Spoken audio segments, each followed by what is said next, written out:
जय महाराष्ट्र.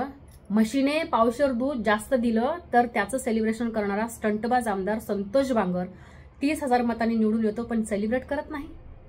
ज्या दिवशी निकाल लागला त्याच दिवशी भाजपचे जिल्हाप्रमुख पप्पू चव्हाण यांच्या घरावरती तलवारी आणि गावठी बंदुका घेऊन संतोष बांगर यांची 50-50 माणसं त्यांच्या घरावरती हल्ला करण्यासाठी जातात.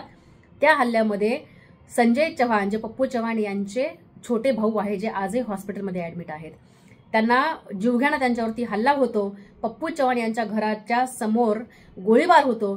ज्या गोळीबारामध्ये श्रीराम लक्ष्मण बांगर हे संतोष बांगर यांचे सख्खे भाऊ, त्यांच्या मुलाला गोळी लागते. त्याच्याबद्दल का कुठेच वाच्यता होऊ दिली नाही. यासाठी आपण किती पैसे मोजले संतोष बांगर? माझा या व्हिडिओच्या मार्फत हिंगोलीच्या एसपीला प्रश्न असणार आहे, या सगळ्या प्रकरणाचा तपास कुठपर्यंत आलेला आहे?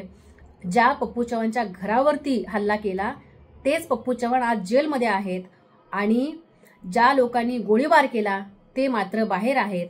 हा कुठला न्याय आहे पोलिसांचा? हाही माझा एक प्रश्न आहे. छोट्या छोट्या गोष्टींच्या बातम्या देणारा संतोष बांगर आपल्या पुतण्यावरती गोळीबार होतो आणि ह्याची बातमी कुठेच नाही आली पाहिजे याची दक्षता का घेतो? असो, एकीकडे संतोष बांगर म्हणतात की मी मुंबईला जाण्यासाठी मला मुख्यमंत्र्यांनी स्पेशल जेट पाठवलं होतं. तसं काही नव्हतं. तुम्ही तुमच्या पुतण्याला हॉस्पिटलमध्ये भेटायला गेलेला होता. ज्या पुतण्याला गोळी लागली त्या पुतण्याला भेटायला गेला होता. तिथून तुम्ही हैदराबादवरून मुंबईला आलात.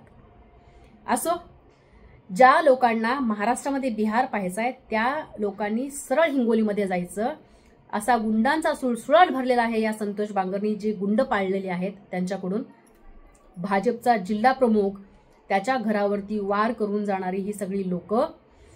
जर भाजपचा जिल्हा प्रमुख जर तिथं सुरक्षित नाहीये, स्वतः सत्ताधारी आमदार यांचा पुतण्या तिथं सुरक्षित नाहीये, तर हिंगोली जिल्ह्यातली जनता आणि त्या कळमनुरी विधानसभेतली जनता सुरक्षित आहे का?